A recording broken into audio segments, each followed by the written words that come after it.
Okay, today we have take up the concept of pronoun, particularly reflexive and emphatic pronoun. We shall discuss about the reflexive and emphatic pronoun and what the difference, their use is, and how to identify. Okay, and before discussing, I want to tell you that why is so important to discuss. ठीक है, ये मतलब discuss करने के लिए इतना important क्यों है. तो हम जो है अपनी डे टू डे लाइफ के अंदर जो स्पीकिंग है हमारी इंग्लिश में, जो हम कन्वर्सेशन करते हैं, बात करते हैं, तब हम जो है इन प्रोनाउन से रिलेटेड जो है वो काफ़ी मिस्टेक्स करते हैं, काफ़ी गलतियाँ करते हैं. और इसका अच्छा सा उदाहरण तो ये है कि हम जब किसी को इंट्रोडक्शन दे रहे होते हैं तब शुरुआत करते हैं माई सेल्फ से. तो वो आज देखेंगे वो ग्रामेटिकली वो कितना सही है. और दूसरा जो है कॉम्पिटिटिव एग्ज़ाम से भी काफ़ी जो है रिलेटेड है. ठीक है, कि कॉम्पिटिटिव एग्ज़ाम में कंपाउंड सब्जेक्ट में रिफ्लेक्सिव से संबंधित जो है वो एरर दिए जाते हैं. ठीक है, तो वो हम जो है इसमें देखेंगे. मेरे ख्याल से आपने प्रोनाउन का थोड़ा सा पढ़ा है तो आपको पता है कि myself, our self, yourself, himself. ठीक है, ये क्या है. ठीक है, आप कहोगे रिफ्लेक्सिव प्रोनाउन है. ठीक है, वही रिफ्लेक्सिव प्रोनाउन है. ठीक है, ये रिफ्लेक्सिव है लेकिन ये एम्फेटिक भी है. ठीक है, ये रिफ्लेक्सिव प्रोनाउन भी है और एम्फेटिक प्रोनाउन भी है.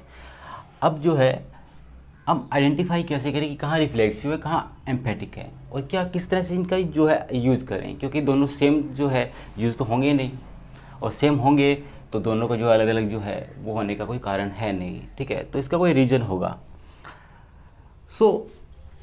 हम किसी भी बात की जाए पार्ट ऑफ स्पीच की, हम किसी भी पार्ट ऑफ स्पीच को जब आइडेंटिफाई करते हैं तो उसे जो है हम दो तरह से आइडेंटिफाई करते हैं. ठीक है, एक बार ये समझ लेते हैं किस तरह से हम आइडेंटिफाई करते हैं पार्ट ऑफ स्पीच को.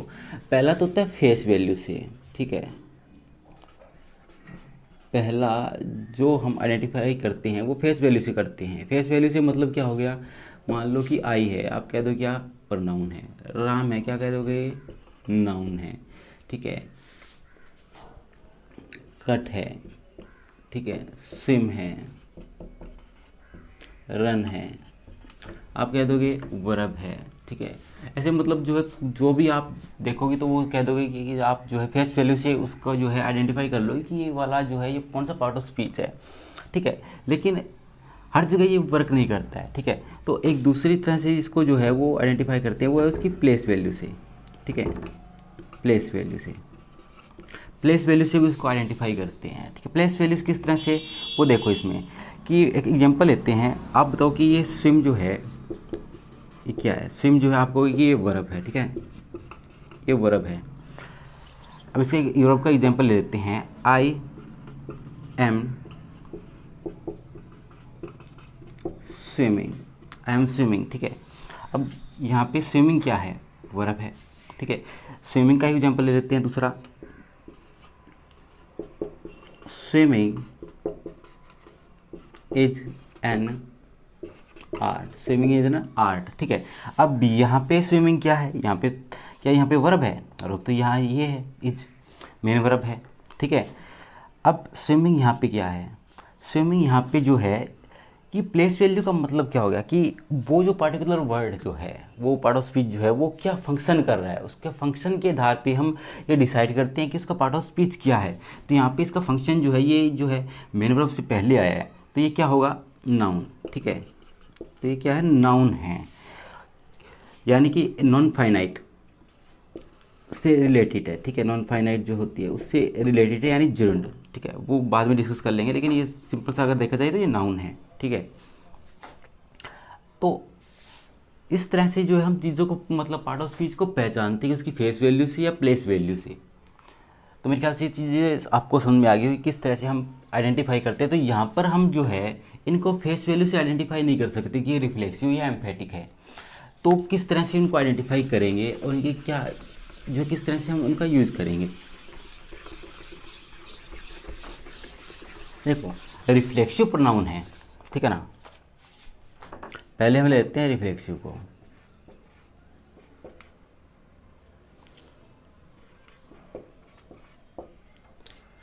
हमने रिफ्लेक्सिव प्रोनाउन लिया. ठीक है, रिफ्लेक्सिव प्रोनाउन को अगर देखा जाए तो ये बना हुआ है क्या, रिफ्लेक्शन से.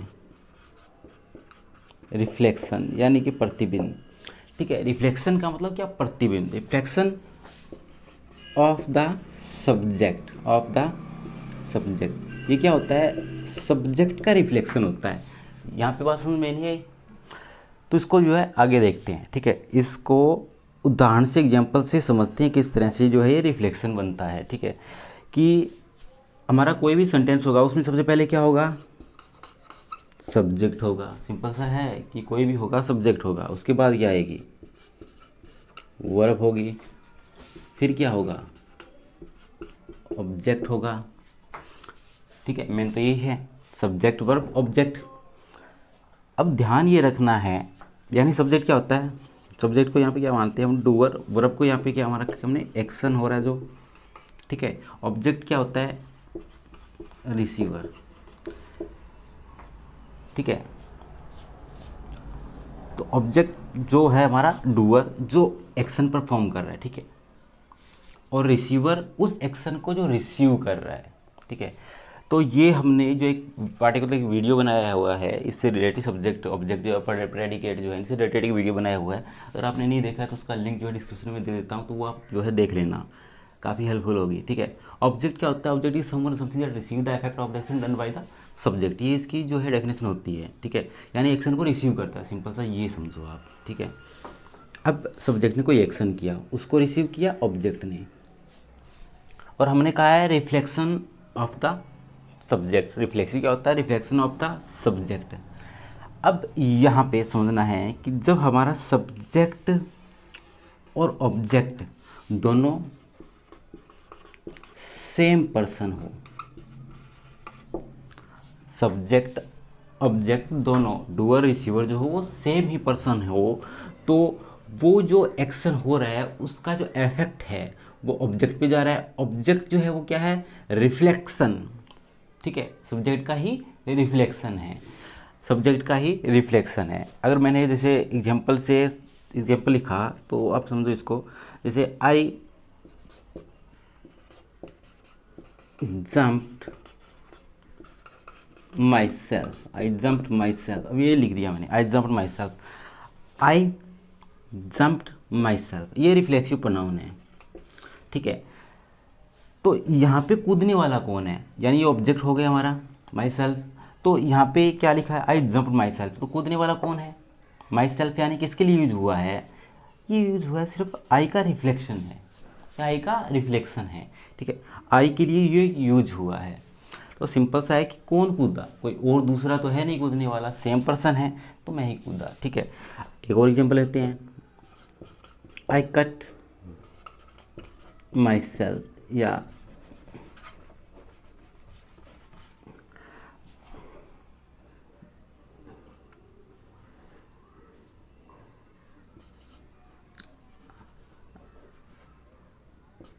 आई किल्ड माई सेल्फ, ये एग्जाम्पल ले लिया हमने, आई किल माई सेल्फ, आई किल, कि आई किल माई सेल्फ, यानी कि मारने वाला कौन है और किसको मार रहा है, आई किल माई सेल्फ, यानी अपने आप को। तो यहाँ पे ऑब्जेक्ट का जो एक्शन हो रहा है उसका जो इफेक्ट है एक्शन का वो कहाँ पे आ रहा है, वो सब्जेक्ट पे ही आ रहा है, ठीक है। तो यहाँ पे रिफ्लेक्सिव प्रोनाउन क्या होता है कि जब सब्जेक्ट ऑब्जेक्ट दोनों सेम हो तब हम रिफ्लेक्सिव प्रोनाउन का यूज करते हैं, और यूज क्या करते हैं, एज एन ऑब्जेक्ट का, एज एन ऑब्जेक्ट यूज करते हैं इसे, ठीक है। यहाँ पे ऑब्जेक्ट के रूप में, यहाँ पे ऑब्जेक्ट के रूप में यूज किया हमने। दूसरी चीज़, इसकी जो पोजीशन है वो क्या है, फिक्स्ड पोजीशन। यहाँ समझना है कि ऑब्जेक्ट के रूप में प्रयोग होता है, ना कि सब्जेक्ट के रूप में। तो यहाँ जो है उसका सब्जेक्ट के रूप में कोई यूज नहीं है, तो वो सब्जेक्ट जो ऑब्जेक्ट जो है वो सब्जेक्ट का रिफ्लेक्शन होता है, और उसकी पोजीशन क्या होती है, फिक्स्ड होती है। तो मेरे ख्याल से आप समझ गए होंगे कि जब सब्जेक्ट और ऑब्जेक्ट या डूअर या रिसीवर कह लें, जब वो सेम ही पर्सन हो तब हम रिफ्लेक्सिव प्रोनाउन का यूज़ करते हैं, और जो हमारा नॉमिनेटिव केस है उसी का ही रिफ्लेक्सिव हम यूज़ करते हैं। आई के लिए माई सेल्फ, सी के लिए हर सेल्फ, ही के लिए हिम सेल्फ, ठीक है। तो ये जो है आपको ध्यान रखना है, तो मेरे ख्याल से रिफ्लेक्सिव यहाँ पे जो है क्लियर हो चुका होगा। चलो आगे देखते हैं, अगला कौन सा है? अगला है हमारा एम्फेटिक प्रोनाउन। अब इसको भी हम नाम से ही समझेंगे, ठीक है। ये जो है अपने आप में ही जो है अपनी डेफिनेशन को शो कर देते हैं। एम्फेटिक, एम्फेटिक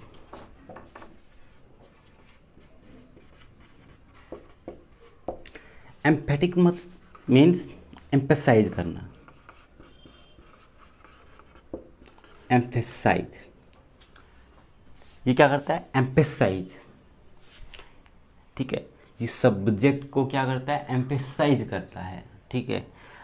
अब इसका यूज जो है वो किस तरह से होगा, उसी तरह से इसको समझते हैं कि सब्जेक्ट, वर्ब, ऑब्जेक्ट। क्लियर? उसमें हम रिफ्लेक्सिव में ये कहा था कि जब सब्जेक्ट और ऑब्जेक्ट सेम पर्सन हो तब हम जो है रिफ्लेक्सिव का यूज़ करते हैं, लेकिन एम्फेटिक का यूज़ कब करते हैं? जब सब्जेक्ट और ऑब्जेक्ट दोनों क्या हो?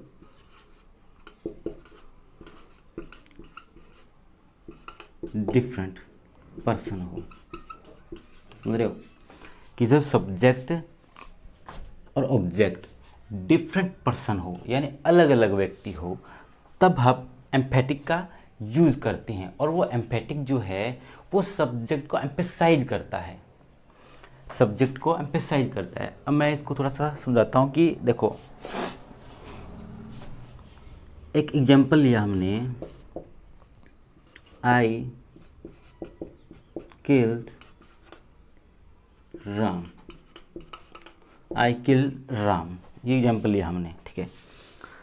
सब्जेक्ट हुआ हमारा, वर्ब, ऑब्जेक्ट हो गई हमारी, ठीक है। इसको थोड़ा सा समझ लेते हैं कि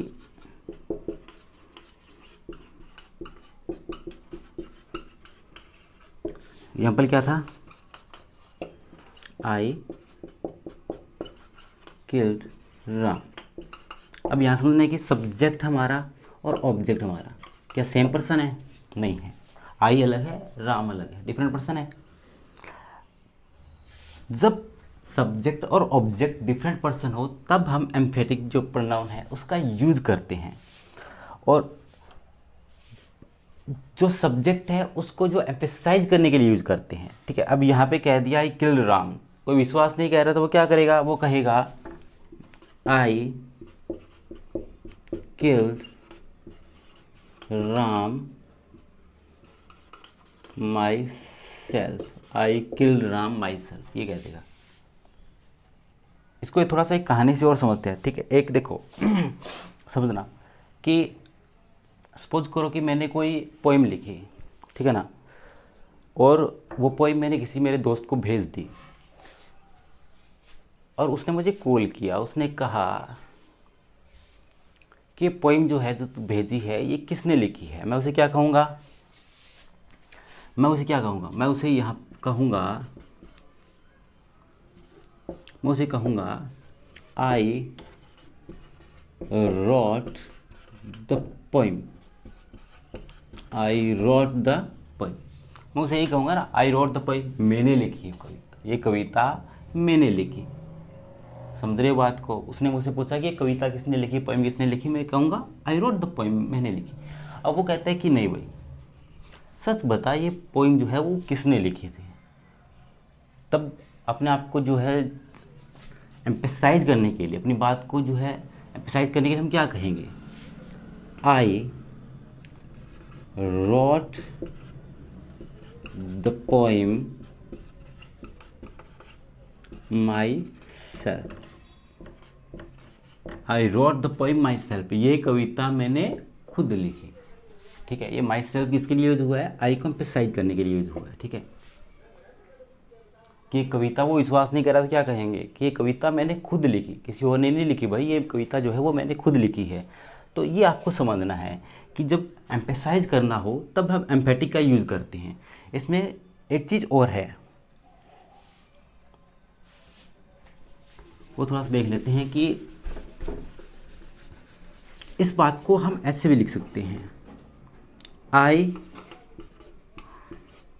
myself wrote the poem. I myself wrote the poem. यानी यहाँ पे हम ऑब्जेक्ट के बाद में myself लिखा, यहाँ पे हमने सब्जेक्ट के बाद में myself लिखा। तो आपको ये ध्यान रखना है कि इसकी जो पोजीशन है वो या तो ऑब्जेक्ट के बाद में है, बाद में आएगी, या फिर सब्जेक्ट के बाद में आएगी। यानी फिक्स नहीं है, वो जो ऑब्जेक्ट के बाद में भी आ सकती है, सब्जेक्ट के बाद में भी आ सकती है। क्लियर ये बात? एक बार दोबारा देख लो। रिफ्लेक्सिव प्रोनाउन क्या होता है? रिफ्लेक्शन ऑफ द सब्जेक्ट, उसी को रिफ्लेक्ट करता है। जहाँ पर सब्जेक्ट ऑब्जेक्ट दोनों सेम पर्सन हो वहाँ रिफ्लेक्सिव प्रोनाउन का यूज होगा। एम्फेटिक वो जो है सब्जेक्ट को एम्फेसाइज करने के लिए यूज किया जाता है, और इसका यूज कब होता है? जब सब्जेक्ट और ऑब्जेक्ट दोनों डिफरेंट पर्सन हो और अपनी बात को जो है एम्फेसाइज करना हो, ठीक है, अपने आप को एम्फेसाइज करना हो कि आई माई सेल्फ, मैंने खुद, मैंने स्वयं, ठीक है। तो ये चीज़ जब जाहिर करनी हो तब जो है एम्फेटिक का हम यूज़ करते हैं। तो हमने पढ़ा था कि रिफ्लेक्सिव प्रोनाउन के अंदर हमारा जो रिफ्लेक्सिव प्रोनाउन होता है वो क्या बनता है? ऑब्जेक्ट बनता है, और उसकी पोजीशन फिक्स्ड होती है। क्यों? वो ऑब्जेक्ट बन रहा है, ठीक है ना। ऑब्जेक्ट बने तो उसकी पोजीशन क्या हो गई? फिक्स्ड हो गई। अच्छा, इसमें क्या है? इसमें क्या बनता है? Neither subject nor object. ना तो ये सब्जेक्ट बनता है ना ऑब्जेक्ट बनता है, यानी कि ना तो ये सब्जेक्ट बन रहा है यहाँ पे ना ऑब्जेक्ट बन रहा है, ठीक है। सब्जेक्ट यहाँ है, ऑब्जेक्ट यहाँ है, तो ये ना सब्जेक्ट है ना ऑब्जेक्ट है। दूसरी चीज, इसकी जो पोजीशन है वो क्या होगी? Position not fix, position not fix. इसकी पोजीशन फिक्स नहीं, यानी ये सब्जेक्ट के बाद में भी आ सकता है और ऑब्जेक्ट के बाद में भी आ सकता है, ठीक है। तो ये इन दोनों में जो है डिफरेंस है। तो मेरे ख्याल से आपको ये चीज़ क्लियर हो चुकी होगी कि रिफ्लेक्सिव प्रोनाउन जो होता है वो क्या होता है, एम्फेटिक क्या होता है, उसका यूज क्या होता है। कहीं पर भी हमने नहीं देखा कि ये कहीं पर सब्जेक्ट बन रहा है, तो हम कहीं पर इसको जो है सब्जेक्ट बना देते हैं, ठीक है। एक एग्जांपल देखो,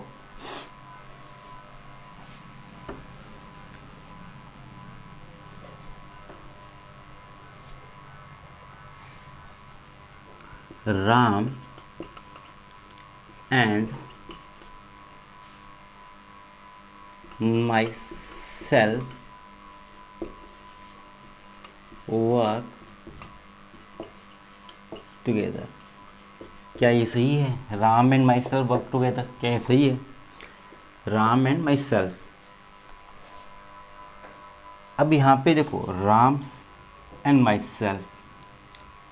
अब इसकी पोजीशन देखो, ये रिफ्लेक्सिव हिसाब से होना चाहिए ऑब्जेक्ट, तो ऑब्जेक्ट तो ये है नहीं, ऑब्जेक्ट तो ये है नहीं, तो रिफ्लेक्सिव नहीं है। एम्फेटिक के लिए क्या ज़रूरी होता है? एम्फेटिक के लिए ज़रूरी होता है कि उससे पहले उसका प्रोनाउन जो होना चाहिए, ठीक है। अब माई सेल्फ के लिए यहाँ पे आई जो है वो कहीं नहीं है, तो ये वाक्य क्या सही है? गलत होगा वाक्य, ठीक है। तो इस तरह से जो एरर जो दिए जाते हैं, तो ये जो है माई सेल्फ यहाँ पे क्या होगा? गलत होगा, ठीक है। तो आपको इन चीज़ों का जो है ध्यान रखना है। मेरे ख्याल से क्लियर हो चुका होगा। Thank you, have a nice day.